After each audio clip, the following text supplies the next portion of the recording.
Hey guys, here's part 3 tonight.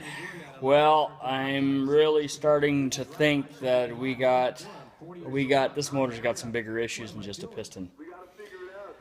I think I'm gonna turn this one into a winter project now. I gotta see if I can find some parts for this baby. Yeah, I can get the power head all redone, but the problem is it's gonna need a lot more than just a power head. I don't know what the hell I did with my light, but anyways, see that right here? See that residue? You see it right there? That's oil residue from the coils. That coil shot, that coil shot, that coil shot. Okay, so if you ever see that on your coils, replace them because they're junk. Same as this side here, there's oil residue. There's oil residue and oil residue. It needs 6 coils. It also needs a voltage regulator. And if I could find what in the hell I did with my light. I just had the light. Oh, wait a minute. Hang on, guys. Let's go for a walk. I was doing some parts investigation in my books and have my light over here.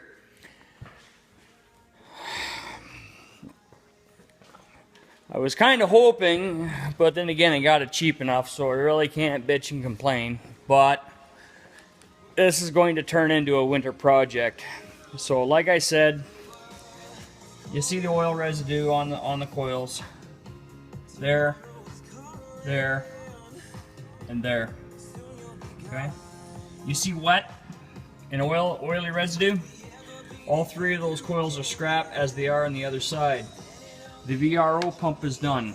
Now, another thing I want to show you is voltage regulator and how to identify if it's screwed. And this one's pretty easy because this one here is burned up. See that hole? Right there? That is the voltage regulator, and it is water cooled. It actually goes into the water jacket of the block. And it's expensive. That right there is 350 bucks just for that regulator. Coils, all 6, there's another 300 bucks. Piston isn't too bad, and a rod and new rings all through it. I'm looking at $400 or $500 there. So, in all realistic, guys, for me to rebuild this engine, plus if I do decide to put another VRO pump on, I'm looking right now and spending probably about 25 to 3,000 bucks on this engine, on top of what I have to spend to get it ready for the water again. At this point, it's not worth spending my time on. I'm going to turn it into a time project. Work a little bit here, work a little bit there. It's a shame because I was looking forward to it, but it's a time thing right now, and I don't really want to. I want to see maybe I can search for some used parts and stuff like that, because I really didn't want to put that kind of money into this thing. It is an old engine. It's a 93. I like the boat. I like the power.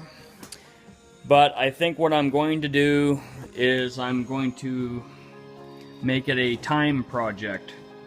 A little bit here, a little bit there. That's a shame. That is a shame. I'm starting to think, guys, that this engine was not looked after properly. And that could be a reason why number 3 went out of it, because if you have a coil that's starting to let down, it could be pre-detonation too, so it's hard to say. I'll know a lot more once I get it completely apart. Like I said in my last video, I didn't have an 1.5 inch socket. I gotta wait for tomorrow to get it off, but I still want to do some pre-investigation on it because I want to see just how far this goes. If it's just a piston or is it right into the crank bearings. And I pray to God that it's not, because if it is, then it's nothing but a big boat anchor, because it's not worth putting the money into to do anything with. So therefore, I will probably end up selling the gear case, because the gear case is beautiful on it, and the power trim unit. So I'll get my money back regardless, just in those two pieces. But we'll find another engine. Like I said, I like Yamaha and I like Merc. And Johnson's okay. Like I said, I don't know. I'd love to put it together, guys, but you know, it's just a time thing, and the more I get into it, the more discouraged I get, and I could get that thing ready to rock and roll, that 502, right quick, and pop it back in the boat, do the interior, and go boating, which now I think I'm probably going to do. It's, like I said, that's shit, but she's now going to be a time thing, guys. I was hoping to get her ready for this year, but I think she's going to turn into a winter project, because I'd like to go boating this year, and with the time that I have to spend on other people's boats and stuff like that, I just don't have the time to be pissing around with it. And I do like some weekends off, and this is going to take me more than a few weekends, and probably my estimation in cost, I'm probably going to end up having to put $2,000 into this engine, which I'm not going to do right at this time. I might buy the parts piece by piece and then put things back together again, but that's a damn shame. Shit. To be honest with you, I might even be able to find a better used engine for that kind of money and just part this one out. But anyways, guys, that's about it for the 225 for this year. I was sort of hoping to get project number 3 going, but project number 3 is still going to go.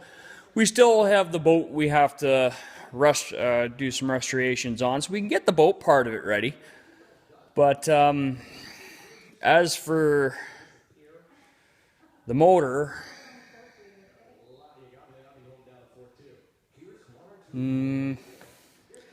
it's unfortunate, but we'll see what happens. I'm just going to put her aside for now and probably get the Chris Craft ready to rock and roll. But anyways, guys, you like this video, please comment, rate, and subscribe.